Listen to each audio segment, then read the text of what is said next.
नमस्कार दोस्तों, कैसे हैं आप लोग। आज हम इस वीडियो के अंदर इंडियन पॉलिटी का टॉप 15 पीआईक्यूज करने वाले हैं। आप लोगों ने इंडियन पॉलिटी काफी डिटेल में पढ़ रखा होगा, अपनी सेल्फ स्टडी कर रखी होगी, आपने अपने कोचिंग्स के अंदर पढ़ रखा होगा। अब टाइम है आपका क्विक रिविजन का। ठीक है, मैं आपको इस वीडियो के अंदर 15 क्वेश्चंस करवाने वाला हूँ। अगर आप इस 15 क्वेश्चन में से अगर आप 12 या 13 क्वेश्चन आपके सही होते हैं तो इसका मतलब यह है कि आप लोगों की जो प्रिपरेशन है, आप लोगों की जो सब्जेक्ट है इंडियन पॉलिटी काफी स्ट्रॉन्ग है। आप लोग जानते हो इंडियन पॉलिटी से डायरेक्टली आपके एग्जाम्स में 10 से 12 क्वेश्चंस पूछे जाते हैं। ठीक है, तो ये 15 पीआईक्यूज आपको काफी डिटेल में आपको कराने वाला हूँ, काफी डेप्थ में क्वेश्चंस करवाऊंगा। और ये वीडियो हर एक कॉम्पिटेटिव एग्जाम्स के लिए है जिसमें आपसे इंडियन पॉलिटी पूछी जाती है। ठीक है, तो बिना किसी टाइम वेस्ट करते हुए स्टार्ट करते हैं। Question number first. Question number first काफी इंपॉर्टेंट है, पढ़िए। Consider the following statement regarding the fundamental duty. तो जो फर्स्ट क्वेश्चन है वो किससे रिलेटेड है, आपके फंडामेंटल ड्यूटीज से। तो आपके पास 4 स्टेटमेंट है, तो आपको बताना है कौन सा स्टेटमेंट ट्रू है। ठीक है, तो पहला स्टेटमेंट क्या है, it was added to the constitution in 1967।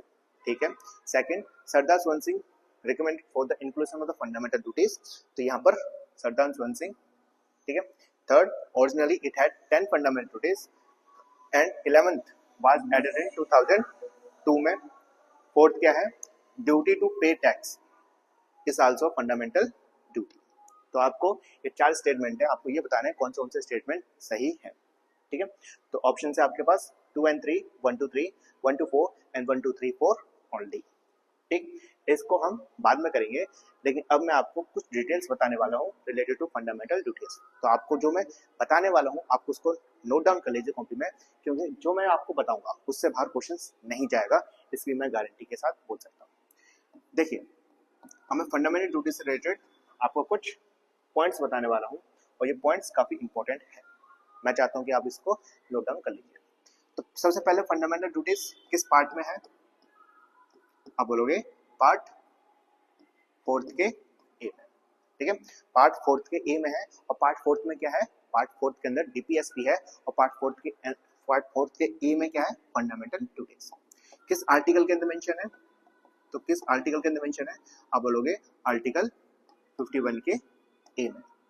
ठीक है सर, किसने रिकमेंड किया होगा, है ना, तो ये सरदार स्वर्ण सिंह कमेटी के द्वारा इसको रिकमेंड किया था कि आप लोग फंडामेंटल ड्यूटीज को इंक्लूड करो। ठीक है, तो कब सरदार स्वर्ण सिंह कमेटी के द्वारा रिकमेंड किया था कि आप फंडामेंटल ड्यूटी को कॉन्स्टिट्यूशन के अंदर एडिट करो। तो किस कॉन्स्टिट्यूशन अमेंडमेंट एक्ट के द्वारा इसको ऐड किया गया है, तो आप बोलोगे एडेड बाय बताइए 42nd कॉन्स्टिट्यूशन अमेंडमेंट एक्ट। कब, 1976 में। कब, 1976 के 42nd कॉन्स्टिट्यूशन अमेंडमेंट एक्ट 1976 के द्वारा इसको क्या किया गया था, ऐड किया गया था। ठीक है, कहां से बोरो हुआ है, जो फंडामेंटल ड्यूटीज का जो कंसेप्ट है वो कहां से बोरो हुआ है, वो बोलोगे आप बोरो कहां से लिया गया है, किस कॉन्स्टिट्यूशन से बोरो किया गया है, किस कंट्री के कॉन्स्टिट्यूशन से बोरो किया गया है, तो बोलोगे Russia.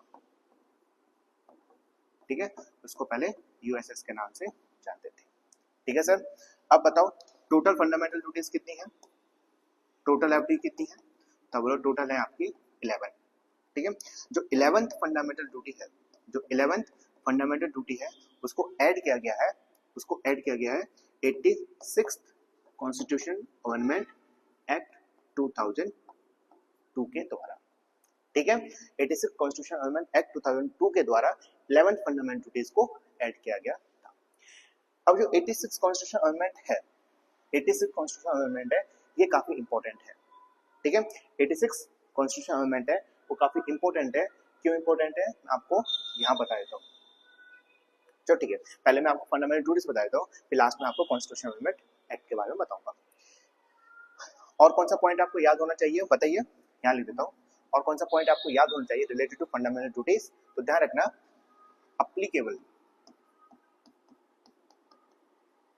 Applicable only to citizens. ठीक है, ये फंडामेंटल ड्यूटीज है ओनली फॉर अप्लीकेबल है इंडियन सिटीजन्स के लिए, ये विदेशियों के लिए नहीं है, मतलब ये एलियंस के लिए नहीं है, ये फॉरेनर्स के लिए नहीं है। ऐसा क्वेश्चन क्यों पूछा जाता है, क्योंकि फंडामेंटल राइट्स है, अगर आप मेंस की तैयारी कर रहे हो तो आपसे एक क्वेश्चन पूछा जाता है, बहुत ही फेवरेट क्वेश्चन है कि फंडामेंटल ड्यूटीज में और फंडामेंटल राइट्स में क्या डिफरेंस है। ठीक है, जो फंडामेंटल राइट्स है वो अप्लीकेबल है इंडियन सिटीजन्स के लिए और साथ ही साथ विदेशियों के लिए, मतलब फॉरेनर्स के लिए और एलियंस के लिए। लेकिन जो फंडामेंटल ड्यूटीज है वो ओनली अप्लीकेबल है टू द सिटीजन्स के लिए। ठीक है, इंडियन सिटीजन्स के लिए ये फंडामेंटल ड्यूटीज अप्लीकेबल है, लेकिन जो फंडामेंटल राइट्स है वो इंडियन सिटीजन्स के लिए भी है, मतलब हमारे लिए भी है, भारतीयों के लिए भी है और साथ साथ विदेशियों के लिए भी है। ठीक है, लास्ट कौन सा है, लास्ट पॉइंट आएगा नॉन जस्टिशिएबल। नॉन जस्टिशिएबल, ठीक है, मतलब किसी के द्वारा आपको फंडामेंटल ड्यूटीज उल्लंघन कर दिया जाता है, मतलब किसी भी द्वारा मैं अपने फंडामेंटल ड्यूटीज को फुलफिल नहीं करता, तो इस बेसिस पे आप सुप्रीम कोर्ट या हाई कोर्ट में नहीं जा सकते। इसका मतलब है नॉन जस्टिशिएबल है। तो आपको ये 4-5 चीजें याद होनी चाहिए। फिर से बता देता हूँ, पार्ट 4 के ए में मेंशन है, आर्टिकल 51 के ए में है, सरदार स्वर्ण सिंह कमेटी के रिकमेंडेशन से फंडामेंटल ड्यूटीज को ऐड किया गया था। किस कॉन्स्टिट्यूशन अमेंडमेंट एक्ट के द्वारा ऐड किया गया है, 42nd कॉन्स्टिट्यूशन अमेंडमेंट एक्ट 1976 के द्वारा। कहां से बोरो किया गया है, ये बोरो किया गया है रशिया से। और कितनी फंडामेंटल ड्यूटीज है, 11। और 11th जो फंडामेंटल ड्यूटीज है वो 86 कॉन्स्टिट्यूशन अमेंडमेंट एक्ट 2002 के द्वारा ऐड किया गया है। फंडामेंटल ड्यूटीज है वो अप्लीकेबल है ओनली टू द सिटीजन्स और फंडामेंटल ड्यूटीज है वो कैसी है, नॉन जस्टिशिएबल है। आपको ये सारी चीजें पता होनी चाहिए। अब इस इंफॉर्मेशन के बेसिस पे आप ये क्वेश्चंस इजीली सॉल्व कर सकते हैं। फिर से पढ़ते हैं, तो देखिए, ठीक है, स्टार्ट करते हैं। It was added to the constitution in 1967। तो आप बोलोगे 1967 में नहीं, क्यों, क्योंकि इसको ऐड किया गया है 46 कॉन्स्टिट्यूशनल अमेंडमेंट एक्ट 1976 में। कब, 1976 में। और यहाँ पर कितने देर का है, 1967। और कब ऐड किया गया था, 1976 में। तो ये फर्स्ट स्टेटमेंट गलत हो जाता है। Second, Sardar Swaran Singh recommend for the inclusion of the fundamental duties. तो यस, ये स्टेटमेंट एकदम सही है। तो statement second is correct. Originally it had 10 fundamental duties, 11th was added in 2002। तो बोलो यस, ये स्टेटमेंट भी सही है, कारण जो 11th फंडामेंटल ड्यूटीज थी उसको ऐड किया गया है 86 कॉन्स्टिट्यूशनल अमेंडमेंट एक्ट 2002 में। तो ये स्टेटमेंट भी एकदम सही है। ठीक है, लास्ट क्या है, duty to pay tax is also fundamental duty. तो ये स्टेटमेंट गलत है, क्यों, क्योंकि जो सरदार स्वर्ण सिंह कमेटी के रिकमेंडेशन से कहा था, मतलब सरदार स्वर्ण सिंह कमेटी ने रिकमेंड किया था कि आप पे टैक्सेस को भी आप फंडामेंटल ड्यूटीज में इंक्लूड करो, लेकिन जो कांग्रेस गवर्नमेंट थी उसने मना कर दिया। तो कौन सा स्टेटमेंट सही है, मतलब ये स्टेटमेंट गलत है। तो कौन सा सही है, 2 और 3, मतलब ऑप्शन नंबर ए। समझ में आ गया ना, ये इंपॉर्टेंट है, आपको ये सारी चीजें पता होनी चाहिए। अब बात करते हैं हम, अच्छा एक चीज रह गया, 86 कॉन्स्टिट्यूशन अमेंडमेंट एक्ट, ये काफी इंपॉर्टेंट है। ठीक है, काफी सारे एग्जाम्स में मैंने देख रखा है, इससे रिलेटेड क्वेश्चंस पूछे जाते हैं। तो इसके द्वारा, मतलब 86 कॉन्स्टिट्यूशन अमेंडमेंट एक्ट के द्वारा 3 चीजें हुई। क्या, कितनी चीजें हुई है, 3 चीजें आपको याद रखनी है। एक, ऐड किया गया है आर्टिकल 21 के ए को। ठीक है, आर्टिकल 21 ए को ऐड किया गया है इंडियन कॉन्स्टिट्यूशन में। सेकंड क्या हुआ है बताइए, आप बोलोगे आर्टिकल 51 ए जो किससे रिलेटेड है, फंडामेंटल ड्यूटी से रिलेटेड है। इसमें 11th ड्यूटी को ऐड किया गया था। ठीक है, 11th ड्यूटी को ऐड किया गया है। और थर्ड, आर्टिकल 45 की जो लैंग्वेज है, आर्टिकल 45 क्या है पहले बताओ, ये आता है आपका डीपीएससी में। तो आर्टिकल 45 की जो लैंग्वेज है उसको चेंज किया गया था। ठीक है, तो ध्यान रखना, 86 कॉन्स्टिट्यूशनल अमेंडमेंट एक्ट किससे रिलेटेड है, ये रिलेटेड टू एजुकेशन से रिलेटेड है, 2002 में आया है। इसमें 3 चीजों को ऐड किया गया है हमारे इंडियन कॉन्स्टिट्यूशन में। एक आर्टिकल 21 को ऐड किया है, एक 11th ड्यूटी को ऐड किया गया है, और आर्टिकल 45 की जो लैंग्वेज है उसको चेंज किया है। ठीक है, इसको करते हैं इरेज। अब करते हैं क्वेश्चन नंबर सेकंड, काफी बार पूछा गया है, आप देख सकते हो। तो पढ़ो, who among the following preside over the joint sitting of the 2 houses of the parliament. तो ये क्वेश्चन किससे रिलेटेड है, ये क्वेश्चन रिलेटेड है आपके जॉइंट सिटिंग से। ठीक है, तो क्या क्वेश्चन में क्या पूछा है कि जो पार्लियामेंट के दोनों हाउसेस के बीच में जो जॉइंट सिटिंग होती है उसको किसके द्वारा प्रिसाइड किया जाता है, किसके द्वारा प्रिसाइड किया जाता है। ठीक है, पढ़िए, president, prime minister, chairman of the Rajya Sabha and speaker of the Lok Sabha. तो इसका सही आंसर है डी। ठीक है, अगर मैं यहाँ पर क्वेश्चन थोड़ा सा चेंज कर दूं, प्रेसाइड हटा दूं, ठीक है, और इसके जगह पर क्या लिख दूं मैं, सुमन। सुमन मतलब बुलवाना, ठीक है, कॉल करना, कि जो ज्वाइंट सिटिंग होगा वो किसके द्वारा बुलवाई जाएगी, किसके द्वारा कॉल करवाई जाएगी। तो अब बताइए इसका सही आंसर क्या होगा, पढ़ो, who among the following summon over the, मतलब summon the joint sitting of the both house of the parliament. तो इसका सही आंसर क्या है, ए, प्रेसिडेंट के द्वारा, ठीक है। अब मैं आपको कुछ फैक्चुअल चीज बता रहा हूँ रिलेटेड टू ज्वाइंट सिटिंग, ठीक है। तो स्टार्ट करते हैं। यहाँ पर हम बात कर रहे हैं ज्वाइंट सिटिंग के बारे में, ठीक है सर, इंपॉर्टेंट है, ध्यान रखिएगा। तो सबसे पहले ये बताओ किस आर्टिकल के अंदर ज्वाइंट सिटिंग मेंशन है। तो आप बोलोगे आर्टिकल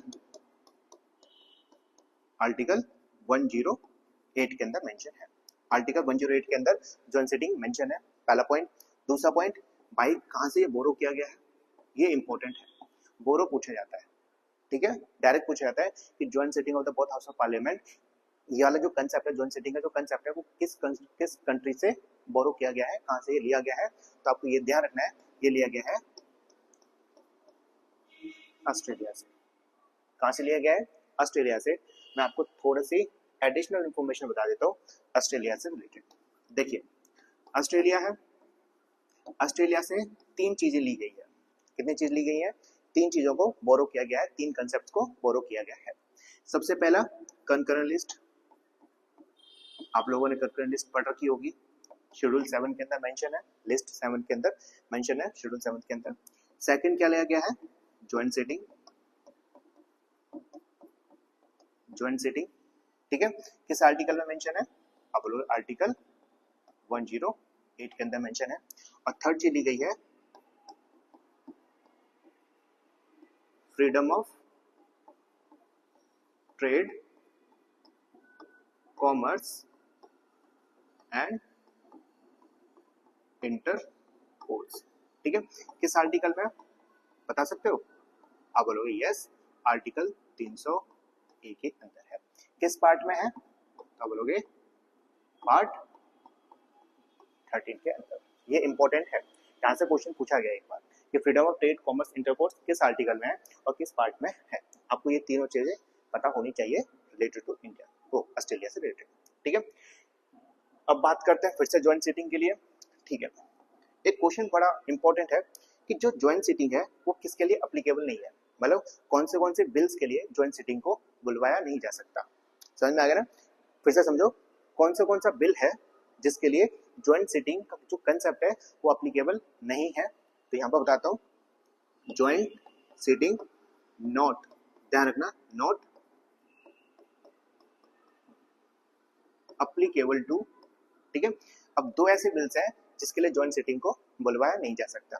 तो वो कौन से बिल है बताइए। पहला है आपका मनी बिल, ठीक है। अच्छा, मनी बिल का कौन सा आर्टिकल है, ये बहुत इंपॉर्टेंट है, तो ध्यान रखना, मनी बिल का आर्टिकल है आपका, बताइए, आर्टिकल 110, ठीक है, आर्टिकल 110 में मनी बिल मेंशन है। दूसरा क्या है, कॉन्स्टिट्यूशन, कॉन्स्टिट्यूशन, थोड़ा स्पेस कम है, कॉन्स्टिट्यूशन अमेंडमेंट बिल। तो ध्यान रखना, ज्वाइंट सिटिंग किस किस के लिए सुमन नहीं करवाई जा सकती, मनी बिल के लिए और कॉन्स्टिट्यूशन अमेंडमेंट बिल के लिए नहीं करवाई जा सकती। तीसरा बताइए, अच्छा चौथा पॉइंट का आपको क्या याद रखना है रिलेटेड टू ज्वाइंट सिटिंग, किसके द्वारा सुमन की जाती है, किसके द्वारा सुमन की जाती है, मैं आपको पहले बता चुका हूँ, बाय द प्रेसिडेंट के द्वारा, ठीक है। अब जो ये वाला कंसेप्ट है, मतलब जो ये क्वेश्चन पूछ रखा है, किसके द्वारा इसको प्रेसाइड किया जाता है, ठीक है, ये इंपॉर्टेंट है। एक तो कभी कभार सुमन के बारे में पूछा जाता है कि जो ज्वाइंट सिटिंग है वो किसके द्वारा कॉल की जाती है, सुमन की जाती है। दूसरा, किसके द्वारा प्रेसाइड की जाती है। चौथा, बोरो कहां से किया है, इस जो ज्वाइंट सिटिंग का जो कंसेप्ट है वो किस कंट्री से बोरो किया गया है। और चौथा, कि कौन से बिल के लिए ज्वाइंट सिटिंग एप्लीकेबल नहीं है, ठीक है। अब बात करते हैं प्रेसाइड की, ये इंपॉर्टेंट है, ठीक है सर। अब प्रेसाइड के बारे में बात करते हैं। सबसे पहले प्रेसाइड किया जाएगा स्पीकर के द्वारा, स्पीकर ऑफ लोकसभा, ठीक है।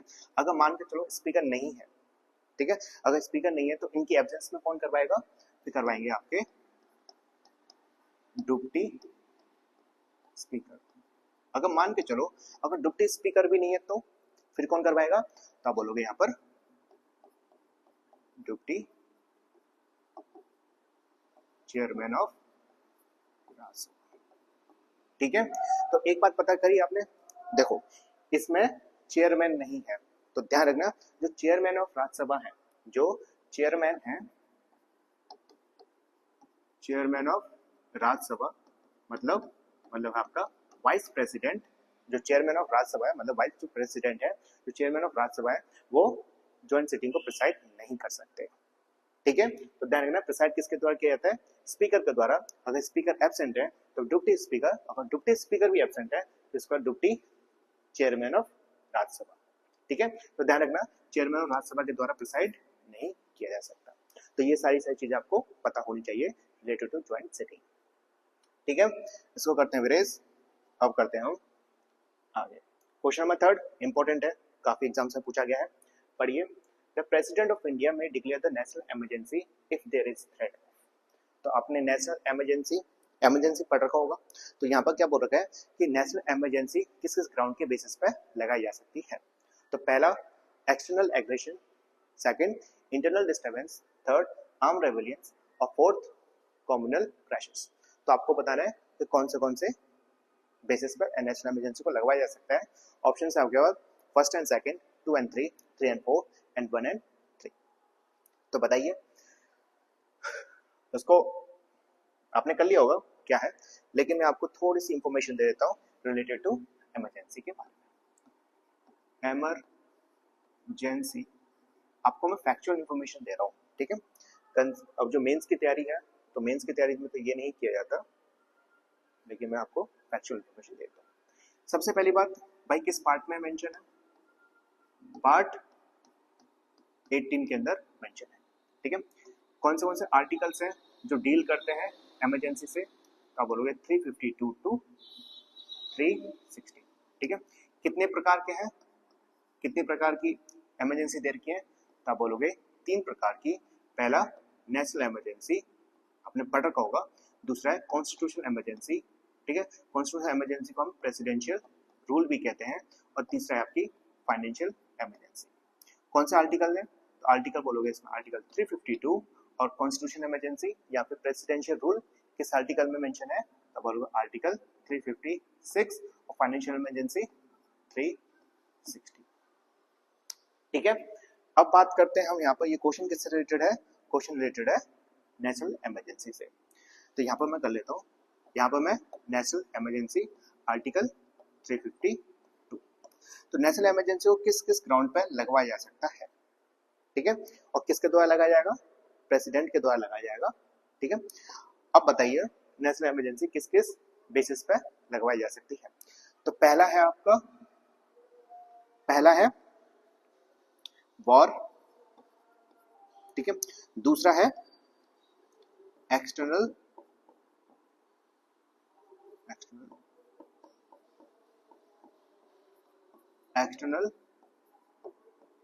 एग्रेशन, और तीसरा आपका इंटरनल डिस्टर्बेंस।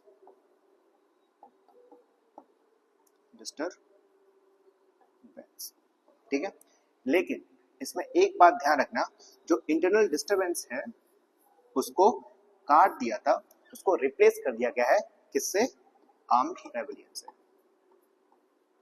आर्म्ड रेबेलियन से किस कॉन्स्टिट्यूशन अमेंडमेंट एक्ट के द्वारा, bye 44th constitution amendment act के द्वारा। तो आपको याद रखना है प्रेजेंट में क्या है, प्रेजेंट में किस किस बेसिस के ऊपर नेशनल इमरजेंसी को लगाया जा सकता है, वॉर पे, एक्सटर्नल एग्रेशन और आर्म रेबेलियन पे। जो इंटरनल डिस्टर्बेंस था, ठीक है, जो इंटरनल डिस्टर्बेंस था उसको रिप्लेस कर दिया गया था किससे, आर्म रेबेलियन से, किस कॉन्स्टिट्यूशन अमेंडमेंट एक्ट के द्वारा, 44th कॉन्स्टिट्यूशन अमेंडमेंट एक्ट के द्वारा। ये इंपॉर्टेंट पॉइंट है। ठीक है, तो अब प्रेजेंट में वॉर, एक्सटर्नल एग्रेशंस और आर्म्ड रेबेलियंस। एक क्वेश्चन पूछा जाता है कि इंटरनल डिस्टर्बेंस को रिप्लेस कर दिया गया था आर्म रेबेलियन से, तो किस कॉन्स्टिट्यूशन अमेंडमेंट एक्ट के द्वारा, तो ध्यान में 44th कॉन्स्टिट्यूशन अमेंडमेंट एक्ट के द्वारा। ठीक है, तो बताइए कौन सा आंसर सही है, एक्सटर्नल एग्रेशन, बिल्कुल सही है, आर्म्ड रेबेलियन। ठीक है, इंटरनल डिस्टर्बेंस को हटा दिया गया है और इसकी जगह पर किसको रिप्लेस कर दिया गया था, आर्म्ड रेबेलियन, किस कॉन्स्टिट्यूशनल अमेंडमेंट एक्ट के द्वारा, 44 के द्वारा। तो option number first and third, option number D is the correct answer. ठीक है सर, इसको करते हैं क्लीन। अब करते हैं हम क्वेश्चन नंबर 4। काफी इंपॉर्टेंट है, देखिए कितनी बार पूछा जा चुका है। Chhattisgarh PCS, MP PCS, LDA PCS mains में, छत्तीसगढ़ पीसीएस लोअर सबऑर्डिनेट्स मतलब पीसीएस में काफी बार पूछा जा चुका है। तो आप क्वेश्चन पढ़िए। Read the following statement and choose the correct answers. तो आपके पास 2 स्टेटमेंट है, तो आपको ये बताना है कौन सा स्टेटमेंट सही है। तो statement first, right to property was deleted from the list of the fundamental rights by the 44th amendment act. Statement second, right to property was made a legal right under the article 300A in part 12 of the constitution। तो आपको बताना है कौन सा statement सही है। तो ये स्टेटमेंट एकदम सही है। ध्यान रखना, पहले 44th अमेंडमेंट एक्ट से पहले, 44th अमेंडमेंट एक्ट से पहले ये क्या था, ये हमारा फंडामेंटल राइट था। किस आर्टिकल में मेंशन था, तो ये आर्टिकल 31 के अंदर मेंशन था। ठीक है, राइट टू प्रॉपर्टी पहले फंडामेंटल राइट था और किस आर्टिकल का मेंशन था, आर्टिकल 31 के अंदर मेंशन। लेकिन 44th अमेंडमेंट एक्ट आया, इसको हटा दिया, काट दिया गया, फंडामेंटल राइट्स का जो स्टेटस था उससे छीन लिया गया।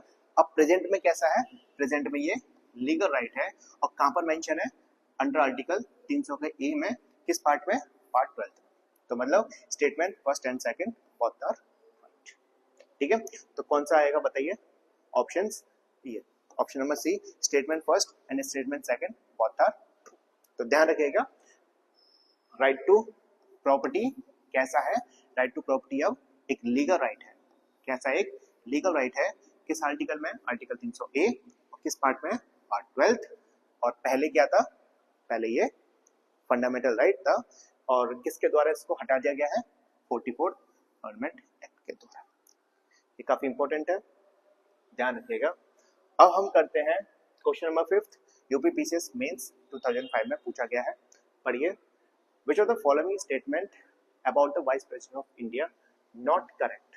तो ध्यान रखना, इसमें बात कर रहा है कि कौन सा स्टेटमेंट है जो वाइस प्रेसिडेंट से रिलेटेड गलत है। ठीक है, तो आपको ये बताना है वाइस प्रेसिडेंट से रिलेटेड कौन सा स्टेटमेंट सही नहीं है, इस बात का ध्यान रखिएगा। ठीक है, नॉट करेक्ट की बात कर रहा है। पहला स्टेटमेंट पढ़ते हैं, in order to be the vice president a person must be the qualified for the election as a member of the Lok Sabha। statement second, यहाँ पर क्या रखना है, आपको इस पॉइंट पर ध्यान रखना है। ठीक है, लोकसभा पे। दूसरा, a member of the state legislature can be the candidate for this office। यहाँ पर क्या पॉइंट याद रखना है आपको, a member of state legislature। third, the term of office of the vice president is the same that of the president। ठीक है।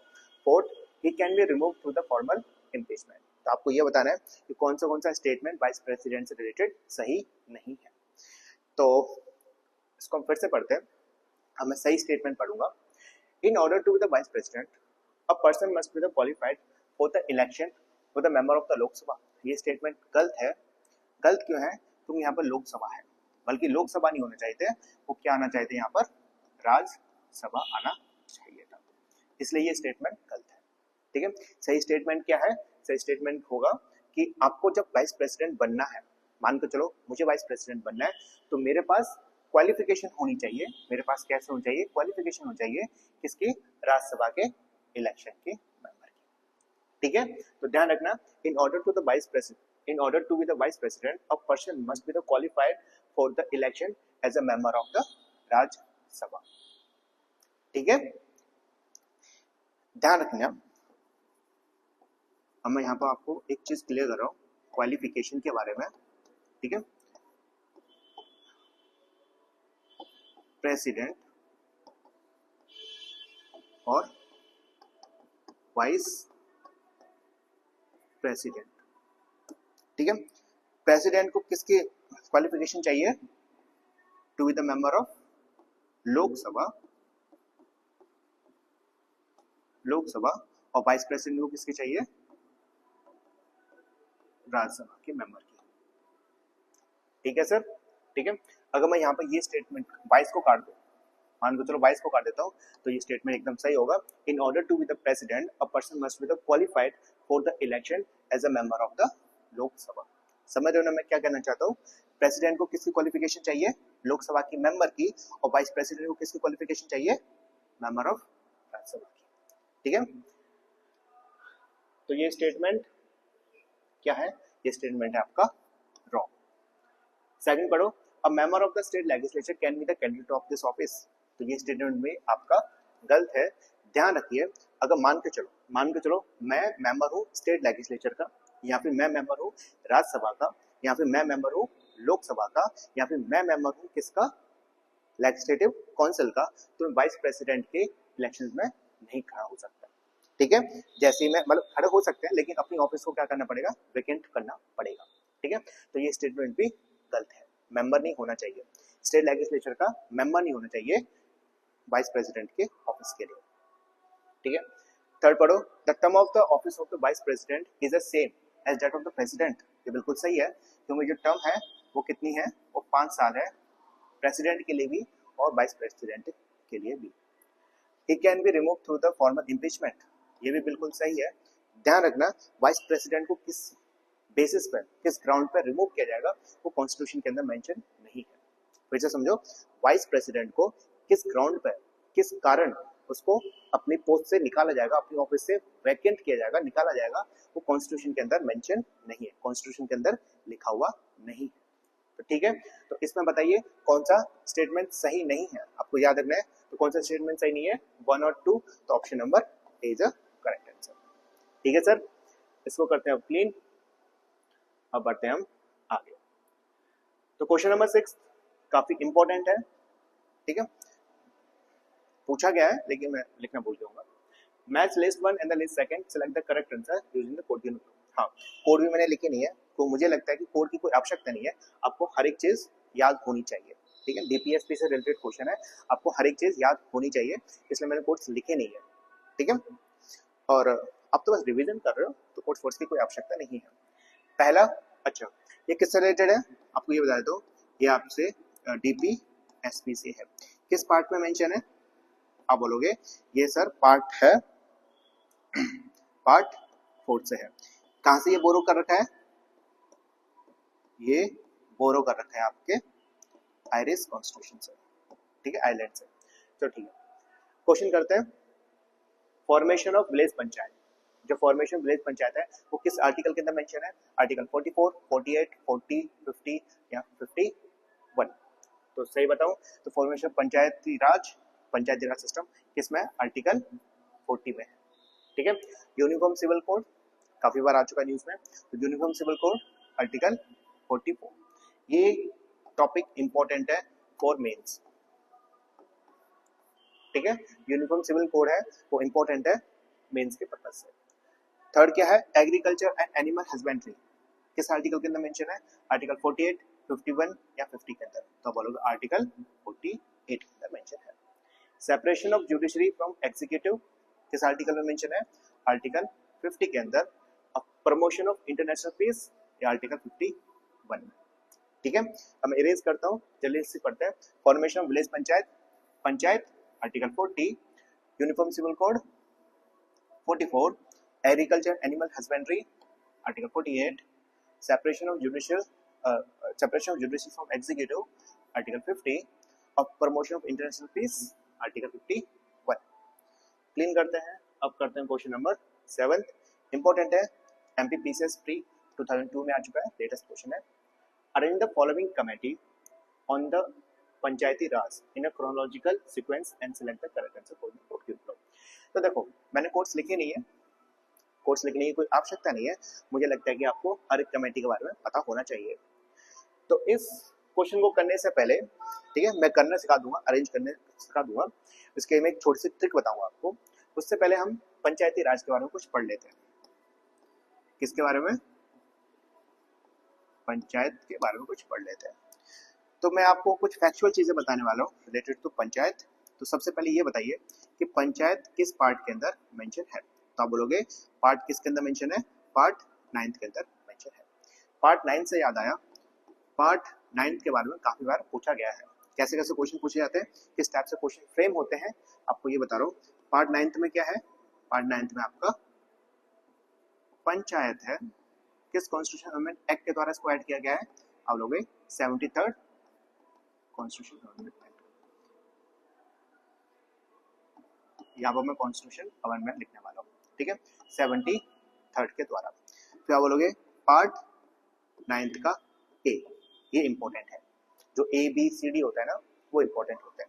Part 9 के अंदर पंचायत है, पार्ट 9 के ए के अंदर क्या मेंशन है, आप बोलोगे म्युनिसिपैलिटीज। म्युनिसिपैलिटीज किस कॉन्स्टिट्यूशन अमेंडमेंट एक्ट के द्वारा इसको ऐड किया गया है, तो आप बोलोगे 74th के द्वारा ऐड किया गया है। तीसरा है आपका पार्ट 9 का बी, इसमें क्या है, इसमें आपकी कोऑपरेटिव सोसाइटीज है, क्या है, कोऑपरेटिव सोसाइटीज मेंशन है। किस आर्टिकल सॉरी किस कॉन्स्टिट्यूशन अमेंडमेंट एक्ट के द्वारा इसको ऐड किया गया है, आप बोलोगे 97th एक्ट के द्वारा।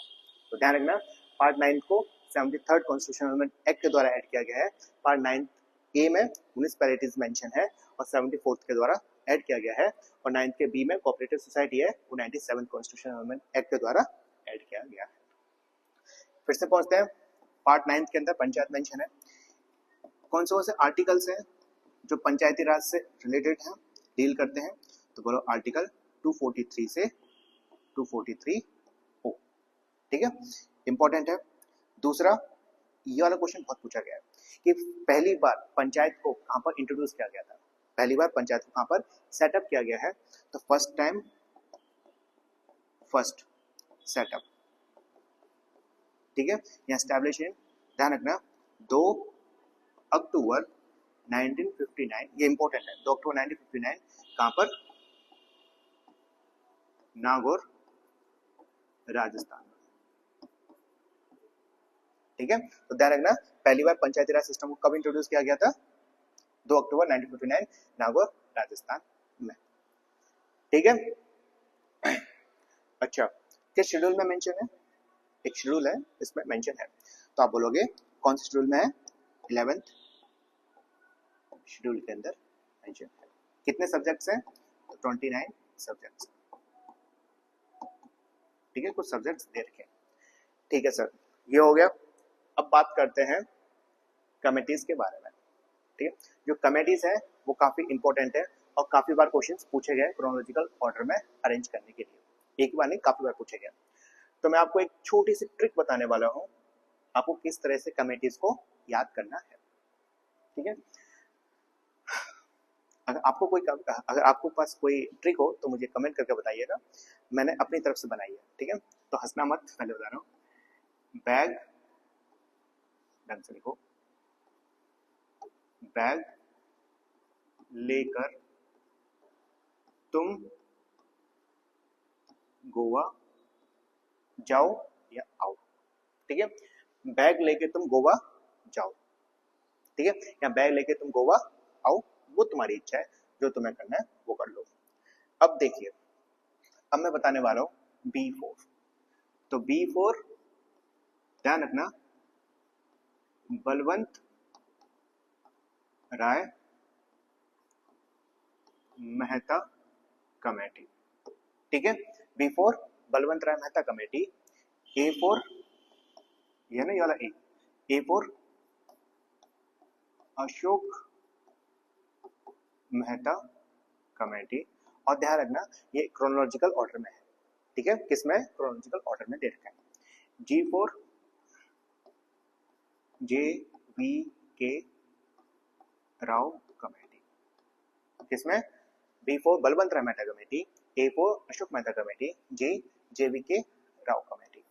अब बात करते हैं L, ध्यान रखना पहले अक्षर को लेना है, ठीक है, बैग को पूरा लेना है, लेकर L को पहले लेना है, L LM सिंघवी कमेटी, कौन सा, LM सिंघवी कमेटी। T4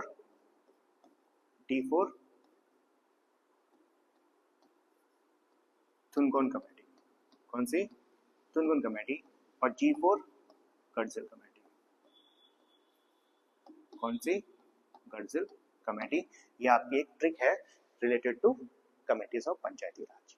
ठीक है, तो पंचायती राज की कौन सी कमेटीज है ये आपको याद करना है, और किस क्रोनोलॉजिकल ऑर्डर में है ये भी आपको याद करना है। तो याद करने के लिए सबसे बेस्ट है आपकी एक छोटी सी ट्रिक क्या है, बैग लेके तुम गोवा जाओ या आओ, तुम्हारी इच्छा है, बैग लेके तुम गोवा जाओ, 5-6 बार रिवाइज करो तो इजिली याद हो जाएगी। तो B for Balwant Rai Mehta committee, B for Balwant Rai, A for Ashok Mehta, G for JB. K Rao, L for LM. Singhvi committee, T for Thungon committee, और जी फॉर करजल कमेटी। अब कौन सी कमेटी है जो आपसे पूछा जाता है बार बार क्वेश्चंस के अंदर, एग्जाम्स के अंदर, सॉरी क्वेश्चंस। सबसे पहली बलवंत राय मेहता कमेटी। ठीक है, क्यों बलवंत राय मेहता कमेटी ने क्या रिकमेंड किया था, 3 टायर स्ट्रक्चर। कौन सा, 3 टायर सिस्टम। 3 टायर समझते हैं ना, पंचायत राज के 3 पद हैं, ग्राम पंचायत, पंचायत समिति और जिला परिषद। ग्राम पंचायत, पंचायत समिति और जिला परिषद, वो 3 टायर सिस्टम था। फिर आता है अशोक राय मेहता कमेटी। अशोक राय मेहता कमेटी ने क्या रिकमेंड किया था, 2 टायर सिस्टम। ठीक है, बलवंत राय ने 3 tyre systems, Ashok Mehta committee ने 2 टायर सिस्टम्स। एक आता है एल.एम. संघवी कमेटी। ठीक है, एल.एम. संघवी कमेटी के रिकमेंडेशन से, फिर से सुनो, एल.एम. संघवी कमेटी के रिकमेंडेशन से पंचायती राज सिस्टम को कॉन्स्टिट्यूशन स्टेटस दिया गया था। सिंपल सी भाषा में एल.एम. संघवी कमेटी के रिकमेंडेशन से 73rd कॉन्स्टिट्यूशन अमेंडमेंट एक्ट को ऐड किया गया है कॉन्स्टिट्यूशन के अंदर।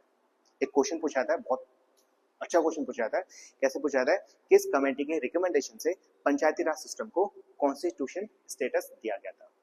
ठीक है, कॉन्स्टिट्यूशन स्टेटस किस कमेटी के रिकमेंडेशन से दिया गया है, तो ध्यान रखना एल.एम. संघवी कमेटी। ठीक है, अब करते हैं हम क्वेश्चन करते हैं। तो देखो भाई क्वेश्चन में क्या क्या दे रखा है, पढ़ो। J B. K Rao committee, L M. Sanghvi committee, B R. Mehta committee, Ashok Mehta committee.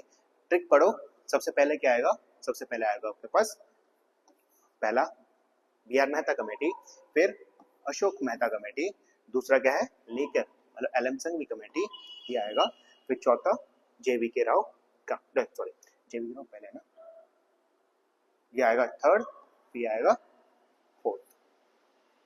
ठीक है, बैग लेके, तो इसका क्रोनोलॉजिकल ऑर्डर क्या बनेगा बताओ, 3 4 1 2, कोड में ये होगा, तो ये आंसर सही है 3 4 1 2। ध्यान रखना कमेटी के ट्रिक क्या है, बैग लेके तुम गोवा जाओ।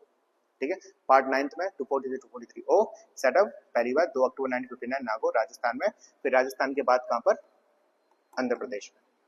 सबसे पहले कहां किया गया था, राजस्थान में, फिर सेकंड कहां पर सेट हुई थी, आंध्र प्रदेश में। किस शेड्यूल के अंदर मेंशन है, 11th शेड्यूल के अंदर मेंशन है। और भी कई सारी चीजें हैं, ठीक है, उसको हम बाद में पढ़ेंगे। इसके लिए अलग से क्या किया था, स्टेट इलेक्शन कमीशन बनाया था, स्टेट फाइनेंस कमीशन बनाया था। स्टेट इलेक्शन कमीशन किस में मेंशन है, चलो थोड़ी सी एडिशनल इन्फॉर्मेशन बता देता हूँ। स्टेट इलेक्शन कमीशन किस में, आर्टिकल 243 के अंदर मेंशन है। स्टेट फाइनेंस कमीशन किस आर्टिकल में मेंशन है, आर्टिकल 243 के आई के अंदर मेंशन है। स्टेट इलेक्शन कमीशन 243 के, स्टेट फाइनेंस कमीशन 243 आई। जब क्वेश्चन आएगा इससे रिलेटेड तो मैं आपको और डिटेल में बताऊंगा। ठीक है, तो इसको करते हैं रेस। आशा करता हूँ आप लोगों को समझ में आ गया होगा।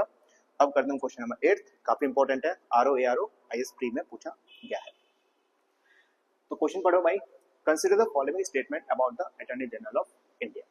तो यहाँ से आपसे क्वेश्चन पूछा जा रहा है रिलेटेड टू एजी बोले तो attorney general of India. He is appointed by the President of India.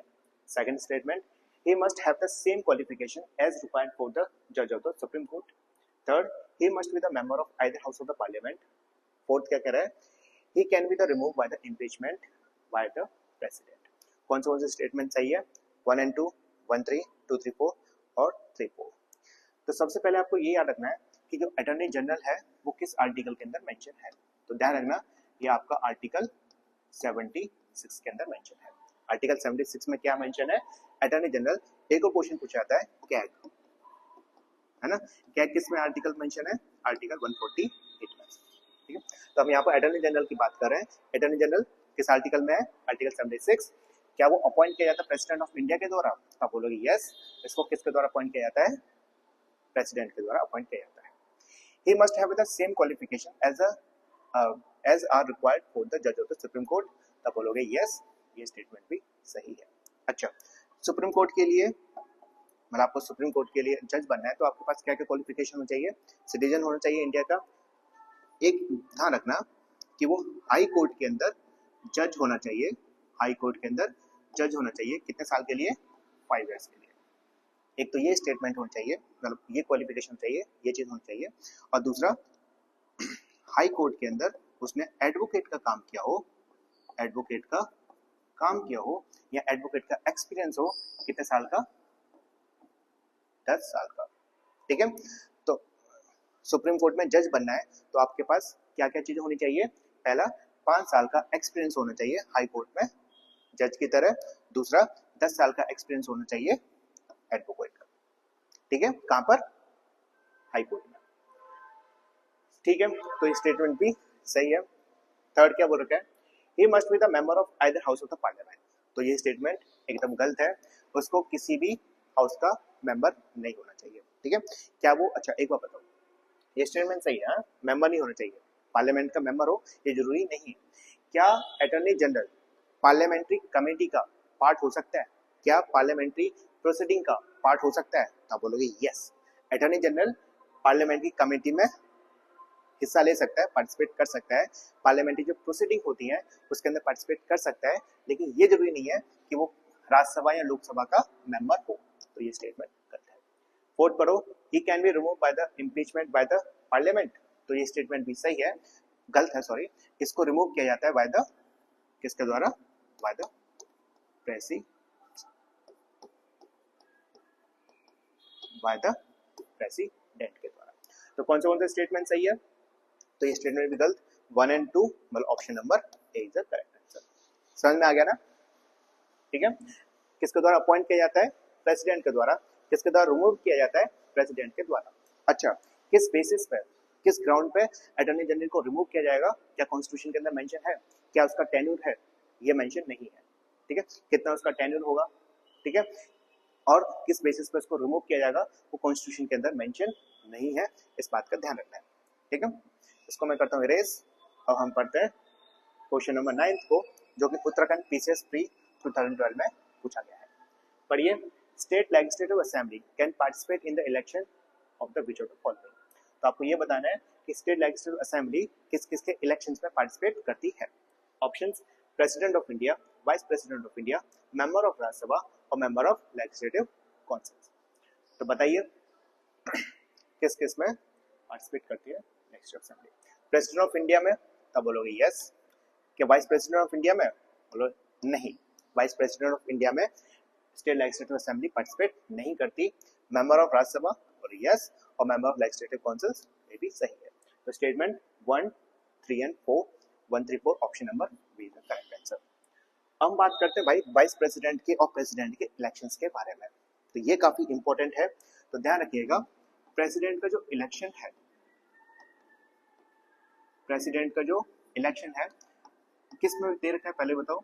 Article 55 के अंदर मेंशन है method of election of president. ठीक है, किसके द्वारा किया जाता है? अच्छा, ये डायरेक्ट इलेक्शन होता है, इनडायरेक्ट इलेक्शन होता है? डायरेक्ट इलेक्शन का मतलब है हम और तुम पार्टिसिपेट करते हैं प्रेसिडेंट के इलेक्शंस में। ठीक है, इनडायरेक्ट का मतलब हम और तुम पार्टिसिपेट नहीं करेंगे, बल्कि हमारे जो रिप्रेजेंटेटिव है वो पार्टिसिपेट करेंगे।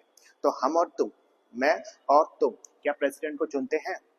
नहीं चुनते। तो ध्यान रखना, जो प्रेसिडेंट है उसके इलेक्शन कैसे है? इनडायरेक्ट इलेक्शंस है। इनडायरेक्ट कैसे है? इलेक्शंस है। तो इनडायरेक्ट इलेक्शंस कैसे कंडक्ट किए जाते हैं?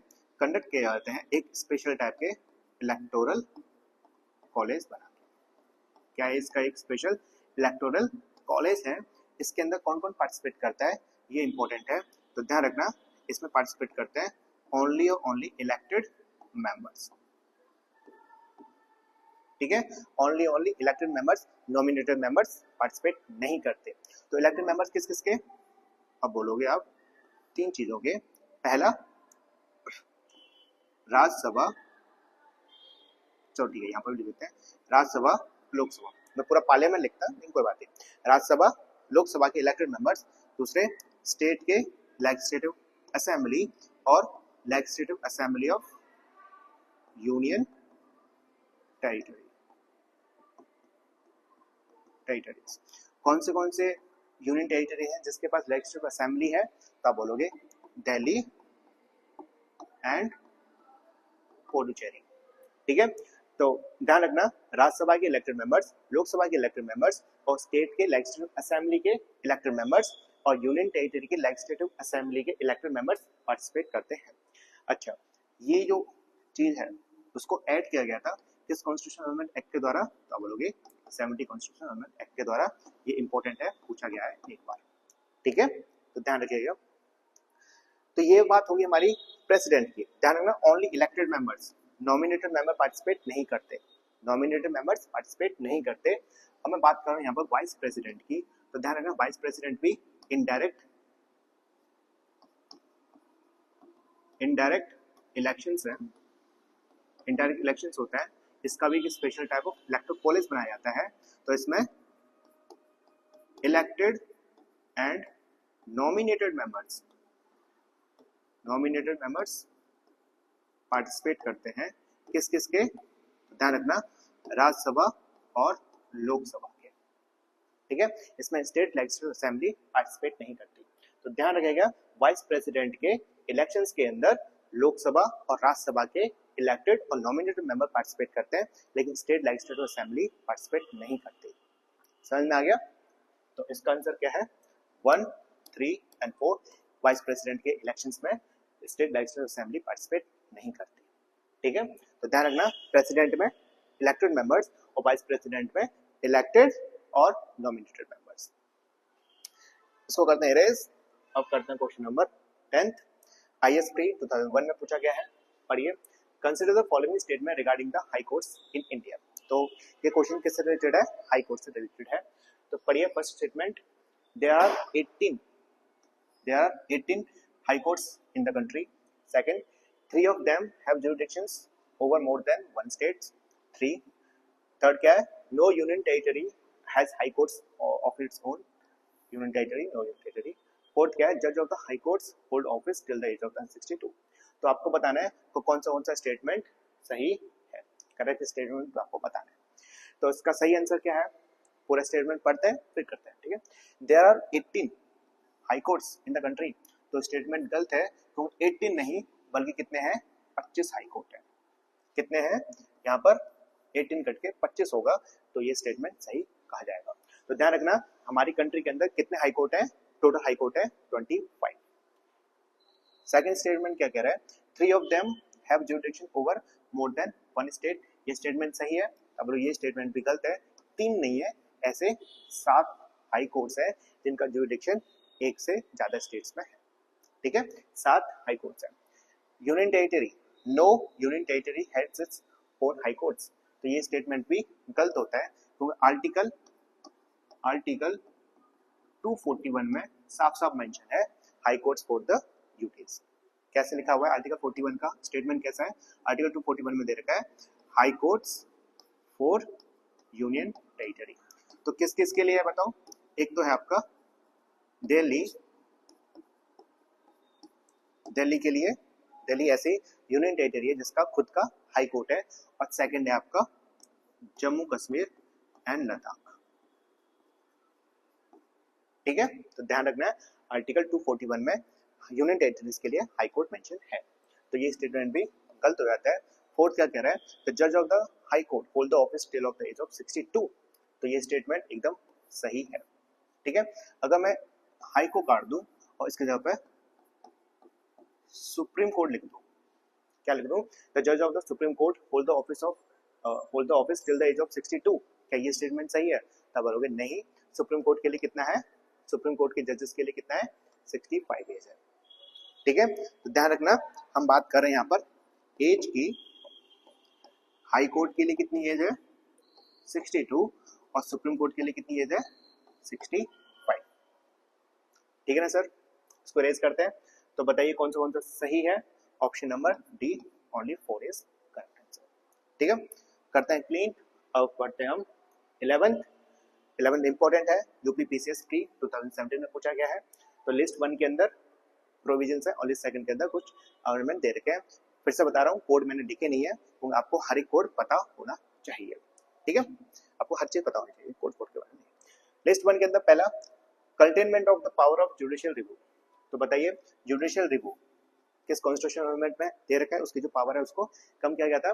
तो पहला 61st, 42nd, 38 और 44। तो ध्यान रखना जुडिशियल रिव्यू 38। ठीक है। बी क्या है, evolution of right to property as a fundamental right. तो ये क्वेश्चन हमने पहले भी कर रखा था, fundamental properties, sorry right to property किस में मेंशन था, आर्टिकल 31 के अंदर मेंशन था। इसको डिलीट कर दिया गया है किसके द्वारा, 44th कॉन्स्टिट्यूशन अमेंडमेंट एक्ट के द्वारा। अब क्या है ये, अब ये एक लीगल राइट है। क्या चाहिए, लीगल राइट है। किस आर्टिकल में मेंशन है, आप बोलोगे किस आर्टिकल में, आर्टिकल 300 के ए में, किस पार्ट में, आप बोलोगे पार्ट 12 के अंदर मेंशन है। ठीक है, राइट टू प्रॉपर्टी से रिलेटेड क्वेश्चंस पूछे जाते हैं, तो ये चीज आपको पता होना चाहिए। पहले किसमें मेंशन था, आर्टिकल 31 में, लेकिन 44th अमेंडमेंट एक्ट के द्वारा इसको काट दिया गया और इसको कैसा बना दिया गया, एक लीगल राइट बना दिया गया। और किस आर्टिकल में मेंशन है, आर्टिकल 300 ए में, किस पार्ट में, पार्ट 12 के अंदर। तो इसका सही आंसर क्या है, 4th। ठीक है। अब देखो फर्स्ट किसमें 38, ये 44। C lowering the voting age from 21 to 18। तो ध्यान रखना पहले वोटिंग एज कितनी थी, पहले वोटिंग एज 21 थी, 21 को घटा के कितना कर दिया गया, 18 कर दिया गया। किस अमेंडमेंट एक्ट के द्वारा, 61st अमेंडमेंट एक्ट के द्वारा। ठीक है। डी पढ़ो, addition of the word secular in the preamble. तो प्रिम्बल के अंदर 3 टर्म्स को ऐड किया गया है।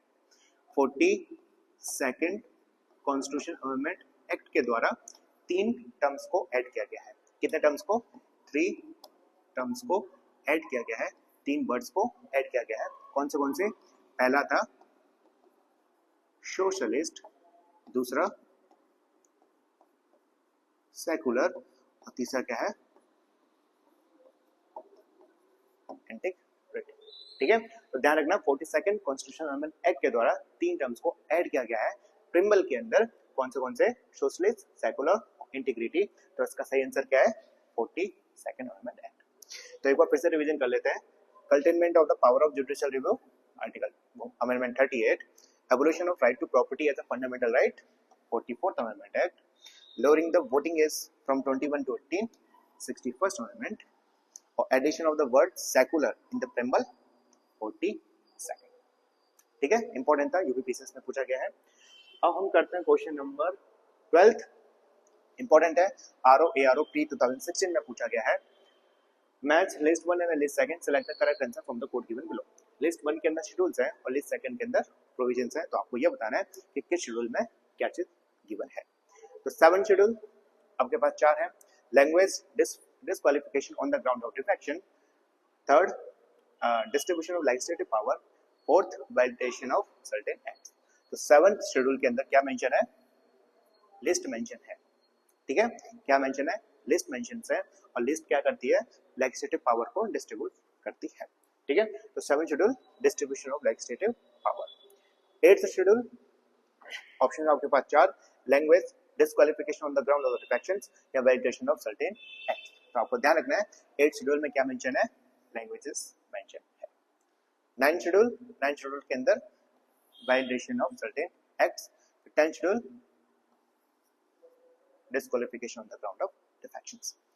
क्वेश्चन देखो, एक बार क्वेश्चन पूछा गया था कि 9th शेड्यूल को किस कॉन्स्टिट्यूशन अमेंडमेंट एक्ट के द्वारा ऐड किया गया है। तो आपको ध्यान रखना है 9th शेड्यूल को फर्स्ट कॉन्स्टिट्यूशन अमेंडमेंट एक्ट के द्वारा ऐड किया गया है। ठीक है, 9th शेड्यूल को फर्स्ट कॉन्स्टिट्यूशन अमेंडमेंट एक्ट के द्वारा ऐड किया गया था। और 10th को किससे किया है, बताओ। 10th को किया गया है आपके 52nd कॉन्स्टिट्यूशन अमेंडमेंट एक्ट के द्वारा। इसमें क्या दे रखा है 10th शेड्यूल के अंदर, आप बोलोगे एंटी डिफेक्शन लॉ गिवन है। ठीक है, टोटल शेड्यूल कितने हैं, 12 हैं। तो 11th शेड्यूल को किससे ऐड किया गया है, 73rd कॉन्स्टिट्यूशन अमेंडमेंट एक्ट के द्वारा ऐड किया गया है। और 12th शेड्यूल को किसके द्वारा ऐड किया गया है, आप बोलोगे 74 4th कॉन्स्टिट्यूशन अमेंडमेंट एक्ट के द्वारा ऐड किया गया। तो ध्यान रखना, first schedule first constitution amendment act के द्वारा ऐड किया गया है, 10th 52nd के द्वारा, 11th 73rd और 12th 74th constitution amendment act के द्वारा। ठीक है सर, तो इसको करते हैं इरेज। ध्यान रखना, 10th schedule on the ground of defection, 9th schedule variation of certain acts, 8th schedule के अंदर लैंग्वेजेस मेंशन है और 7th शेड्यूल के अंदर डिस्ट्रीब्यूशन ऑफ लेजिस्लेटिव पावर। अगर मैं इसको काट दूं और इसके जगह पर लिख दूं लिस्ट, तो ये भी एकदम सही माना जाएगा। ठीक है, अब करते हैं क्लीन। अब करते हैं क्वेश्चन नंबर 13, इंपॉर्टेंट है, आरएस आरजीएस प्री एग्जाम 2013 में पूछा गया है। तो लिस्ट 1 के अंदर कॉन्स्टिट्यूशन प्रोविजंस है और लिस्ट 2 के अंदर सोर्स है। तो आपको ये बताना है कि कौन सा प्रोविजन किस कंट्री के कॉन्स्टिट्यूशन से बोरो किया गया है, क्या इसका सोर्स है। पहला करते हैं फंडामेंटल राइट्स। तो ध्यान रखना, फंडामेंटल राइट्स कहां से लिया गया है, यूएस से लिया गया है। डीपीएसपी मैं आपको बता चुका हूं, डीपीएसपी किससे, आयरिश कॉन्स्टिट्यूशन से। कैबिनेट गवर्नमेंट, तो कैबिनेट गवर्नमेंट ब्रिटिश कॉन्स्टिट्यूशन से। और यूनियन स्टेट रिलेशनशिप किससे, कैनेडियन कॉन्स्टिट्यूशन से। ठीक है, तो बताइए फंडामेंटल राइट्स ए का 4 मतलब इन चारों में से कोई एक हो सकता है। डीपीएसपी आयरिश कॉन्स्टिट्यूशन मतलब बी का 3rd, तो बी का 3rd, ये और ये। ठीक है, ये स्टेटमेंट गलत, ये गलत, ये गलत, ए और डी में से कोई हो सकता है। कैबिनेट गवर्नमेंट ब्रिटिश, ये option number D is the correct answer.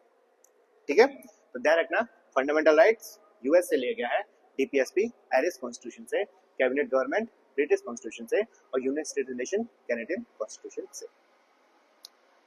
अब करते हैं क्वेश्चन नंबर 14, यूपीपीएससी जीआईसी में पूछा गया 2010 के अंदर। पढ़िए, the number of official language recognised under the 8th schedule of the Indian constitution. तो ठीक है, मैं आपको थोड़ा सा डिटेल में बता देता हूँ रिलेटेड टू ऑफिशियल लैंग्वेज। हम यहाँ पर पढ़ने वाले हैं ऑफिशियल लैंग्वेजेस को, और काफी बेस्ट है, तो यहाँ से क्वेश्चन पूछे जाते हैं। ठीक है, तो सबसे पहले बताओ भाई, ऑफिशियल लैंग्वेज किस पार्ट में है, तो बोलोगे पार्ट 17 के अंदर मेंशन है। किस शेड्यूल के अंदर मेंशन है, आप बोलोगे 7th शेड्यूल के अंदर मेंशन है। ठीक है, तीसरा, कितनी ओरिजिनल कितनी लैंग्वेज थी, ओरिजिनल कितनी लैंग्वेज थी 14। अब कितनी है प्रेजेंट में, प्रेजेंट में टोटल लैंग्वेज कितनी है, प्रेजेंट में टोटल लैंग्वेज कितनी है, आप बोलोगे 22। ठीक है, पहले कितनी थी, 14 थी, अब प्रेजेंट में कितनी है, 22 है। इसका मतलब कुछ कॉन्स्टिट्यूशन अमेंडमेंट एक्ट हुए होंगे, कुछ कॉन्स्टिट्यूशन अमेंडमेंट होंगे जिस कारण लैंग्वेज को ऐड किया गया था 7th शेड्यूल में। अब वो कौन से शेड्यूल है, सॉरी कौन से अमेंडमेंट है, वो हम पढ़ने वाले हैं। ठीक है, इतना आ गया, हम इसको इरेज कर रहा हूँ। तो आपको 3 कॉन्स्टिट्यूशन अमेंडमेंट एक्ट याद करने हैं। ठीक है, और क्वेश्चन काफी इंपॉर्टेंट है, ये नहीं इससे रिलेटेड क्वेश्चन आते हैं। ठीक है, जैसे 71st अमेंडमेंट एक्ट के द्वारा कौन से लैंग्वेज को ऐड किया गया था, यहाँ पे 92nd अमेंडमेंट एक्ट के द्वारा कौन से लैंग्वेज को ऐड किया गया था, तो ये क्वेश्चन पूछे जाता है। तो सबसे पहला आता है हमारा 21st, यहाँ पर मैं अमेंडमेंट लिखता हूँ, कॉन्स्टिट्यूशन अमेंडमेंट। ठीक है, तो सबसे पहला आता है हमारा 21st के द्वारा कौन सी लैंग्वेज को ऐड किया गया था, सिंधी लैंग्वेज को, किसको, सिंधी को। फिर आता है 71st, ये इंपॉर्टेंट है। ठीक है, 71st अमेंडमेंट एक्ट के द्वारा कितनी लैंग्वेज को ऐड किया गया है, 3 लैंग्वेज को ऐड किया गया है।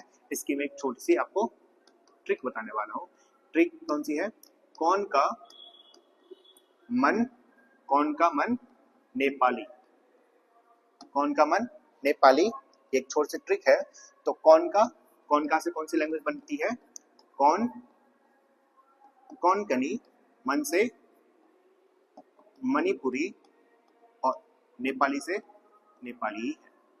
ठीक है, तो 71st अमेंडमेंट एक्ट के द्वारा 71st अमेंडमेंट एक्ट के द्वारा 3 लैंग्वेज को ऐड किया गया था ऑफिशियल लैंग्वेज में 7th शेड्यूल के अंदर। कौन सी, कौन कनी,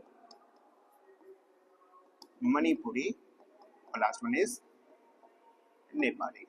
ठीक है, अब तीसरा कौन सा अमेंडमेंट हुआ है, 92nd अमेंडमेंट। 92nd, तो बताइए 92nd अमेंडमेंट एक्ट के द्वारा कितनी लैंग्वेज ऐड की गई है, आप बोलोगे 4 लैंग्वेज को ऐड किया गया है। 21 के द्वारा 1 लैंग्वेज सिंधी, 71st के द्वारा 3 लैंग्वेज को ऐड किया गया था, कोंकणी, मणिपुरी और नेपाली, और 92nd के द्वारा 4 लैंग्वेज को ऐड किया गया है। उसकी एक छोटी सी ट्रिक बता देता हूँ आपको फिर से। एक और छोटी सी ट्रिक है, ट्रिक का नाम क्या है, 2 सन बोर्ड में। ठीक है, क्या ट्रिक है, 2 सन बोर्ड में। जब आप 5-6 बार रिवाइज करो तो सिंपल से आएगा। पहला कौन का मन नेपाली, दूसरी ट्रिक क्या है, 2 सन बोर्ड में, 2 से दोंगरी, 2 से दोंगरी, सन से संतली, बोध से बोधू और मैं से मैथिली, THILI। ठीक है, तो 92nd एक्ट के द्वारा 4 लैंग्वेज को ऐड किया गया था। कौन सी बताओ, बोलोगे, दोंगरी, संतली, बोधू एंड मैथिली। ये इंपॉर्टेंट है, आपको ये ट्रिक्स याद होनी चाहिए। सबसे ज्यादा क्वेश्चन पूछा जाता है 71 से और 92nd एक्ट के द्वारा। ठीक है सर, अब बताइए, अब प्रेजेंट में ऑफिशियल लैंग्वेज में कितनी लैंग्वेजेस है, मतलब ऑफिशियल लैंग्वेज में जो 8th शेड्यूल के अंदर है कितनी लैंग्वेजेस है, आप बोलोगे 22। ठीक है, इसको करते हैं इरेज। अब इस वीडियो का लास्ट क्वेश्चन जो कि MPPCS यूपीपीसीएस में पूछा गया है मेंस में 2017 और 2004 के अंदर। अब मैं गया हूँ थक के, ठीक है, बोलते बोलते थोड़ी सी थकावट सी महसूस हो गई है। अब मैं खुद नहीं समझ पा रहा कि मैं क्या बोल रहा हूँ। ठीक है, तो उसके लिए माफी मांगता हूँ। क्वेश्चन पढ़ते हैं, लास्ट क्वेश्चन है, which of the following are exclusive power of Lok Sabha as comparison to the Rajya Sabha. ये काफी इंपॉर्टेंट क्वेश्चन है भाई साहब, मजेदार क्वेश्चन है ये, खासकर मेंस का टॉपिक है। ठीक है, ये किसका टॉपिक है, मेंस का टॉपिक है। तो आपको आपसे क्या पूछा जा रहा है कि लोकसभा की कौन सी एक्सक्लूसिव पावर होती है। ठीक है, as comparison to the Rajya Sabha, मतलब लोकसभा के पास कुछ स्पेशल पावर है और राज्यसभा के पास कुछ स्पेशल पावर है। तो आपसे पूछा जा रहा है कौन सी एक्सक्लूसिव पावर है लोकसभा की। ठीक है, तो पहला पढ़ते हैं, a money bill, financial bill can be introduce only in the house of the people. House of people मतलब लोकसभा। सेकंड क्या बोल रहा है, रिगार्डिंग द रिजेक्शन और amendment of the money bill. ठीक है, third, the accountability of council of minister. ठीक है, fourth, concerning the creation of one और मोर ऑल इंडिया सर्विसेज। तो आपको बताना है कि कौन सा स्टेटमेंट सही है। तो उसको हम फिर से पढ़ते हैं, a money bill and financial bill can be introduce only in the Lok Sabha. तो ये स्टेटमेंट एकदम सही है। ठीक है, मनी बिल किस आर्टिकल में है, आर्टिकल 110 में, और फाइनेंशियल बिल 117 में। ठीक है, रिगार्डिंग द रिजेक्शन और amendment of the money bill, ये स्टेटमेंट भी सही है। राज्यसभा मनी बिल को, ध्यान रखना, राज्यसभा मनी बिल को अमेंड नहीं कर सकता। क्या नहीं कर सकता, अमेंड नहीं कर सकता, रिजेक्ट नहीं कर सकता, वो ओनली रिकमेंड कर सकता है। ठीक है, तो राज्यसभा के पास मनी बिल से रिलेटेड क्या पावर है, ओनली रिकमेंडेशंस की। ठीक है, किसकी, रिकमेंडेशंस की पावर है। तो पहला स्टेटमेंट सही है, सेकंड स्टेटमेंट भी सही है। Third, the accountability of the council of minister, तो ये स्टेटमेंट भी एकदम सही है। आपने आर्टिकल